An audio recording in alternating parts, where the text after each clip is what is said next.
Espalto dun nagano hindi nakapasok dun. Ay, sa ano. Nagbaano sila ngayon? Sliding pala yung pintuan niya rito para sa sasakyan.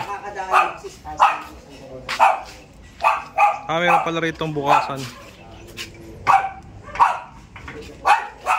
May bukasan pala. May bukasan no doon no, para sa individual na tao. Saan po? Yun no. Ito. Ito po oh. Ay po. Yan, pinto po yan. Pinto yan. Pero pag sasakyan, lalahatin. Sliding. Tapos yan yung parking. Gano'ng kalaki yung laterya po? 162. Parang 12 ang lapad nito. Yung frontage po, 12 meters. 160 ang kabuuan. Laterya.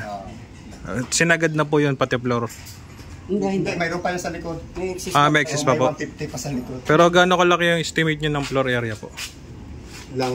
Itong bahay. Ito lang? Yung bahay po. Ay, 90 pla, 96 ba? Siguro mga 96. Opo, yung ito yung tapos bahay. yung excess lot is 150 yung excess lot sa likod. Sa likod. So yung ginamit niya is mga 90 square meter. 90 square meter. Sa house lang. Yung house lang. Pero kabuuan ng mula dito hanggang sa muhon. Kasama po yung dito sa ano? Hindi. Yan, opo. Ito lang boundary. Ito lang po ang boundary. Hindi. Yan yung ano pader. Ito po, ito. May muhon naman po yan doon. Hanggang doon. Yun yung 150 sa likod. Apo. Ano po ito? Clean title po, no? Tax deck. Tax deck. Tax Lahat deck. po kasi dito tax deck. Tax deck lang kasi dito. Ipasok po. Bakit po binebenta, sir? Ay, may lilipatan na kami. Pasok na lang po ninyo yung Diretso. Dito, wala problema pasok. dito daan dito. Dito na lang daan sa likod. Sa loob. Dito. Kasi papasok yung sakyan na Makalat lang. Yan. Tingnan natin yung likod. Ito yung ano, living area. Dalawang kwarto. Ganda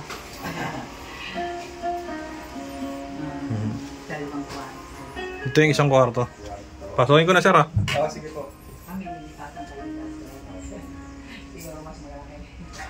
Bali ilang kwarto to set? Tatlo, no? Ito may sariling CR yung isa. Master. Yan CR. Ito yung sa CR.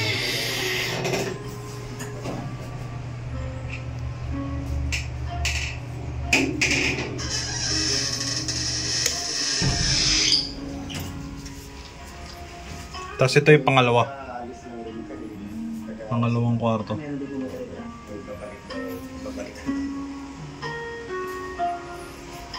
Yung likod ka. Oo.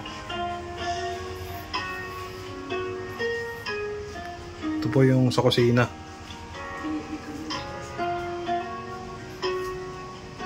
Ito yung pangatlo. Yan may sariling ano yan. May aircon. Hindi na ba tatanggalin yung aircon o kasama po sa bentahan? Walang problema.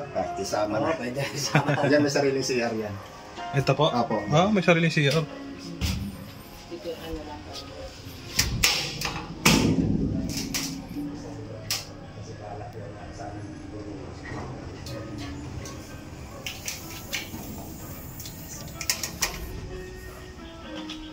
Dito sila. Ano naman to? Kitchen. Dirty kitchen. Dirty kitchen. May pera mo. Yan naman doon pa sa yung kawayan na yun. Oo nga, no. Laki pa na ano, no. Yung pababa lang siya pero hanggang doon pa sa kawayan na yun. Tapos yun, yung kulay blue na yun, yung mate na yun. Pabuka siya. Opo, yun pa, yung kawayan na yun. Tapos yung knit na yun. Parang yan yung po sa kabila ayun ang muhon. Yan. Oo, yun sa may aso. Tapos yung ano niyan, Pababa na. kasama. Parang style easement.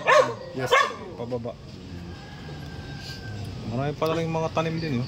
Marami. Suha. Rambutan. Lansones. Ang dami pala eh. May saging din. Yung sir, tinilas, baka gusto mo. parang ilo. Ganun tayo kaya na yan. Opo, doon pa. Ito yung ginawang Ba, may agdaan pala. Kaya ganyan po kasi yung lahat ng tubig dito dumataan. Tapos na po yung daan doon, may kanal na. So, hindi na po siya nadaan. Kaya bumaba siya ng tubig kasi yung lakas ng tubig. Dahil bunga lang ano eh. Suha. Ang dami suha. Dito na tayo dumaan, makasya naman. Hindi, dyan na sa loob. Pwede pong dumaan Nasa loob. dito, sir. Sige, magtatanggal Sa loob na lang. Hindi, wag na ako. Sige, sultin na lang ako nyo. Yan, maglilinis. Konting ano, ganda.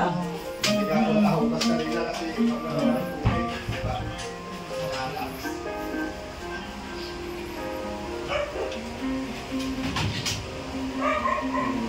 Oo nga. Muro to.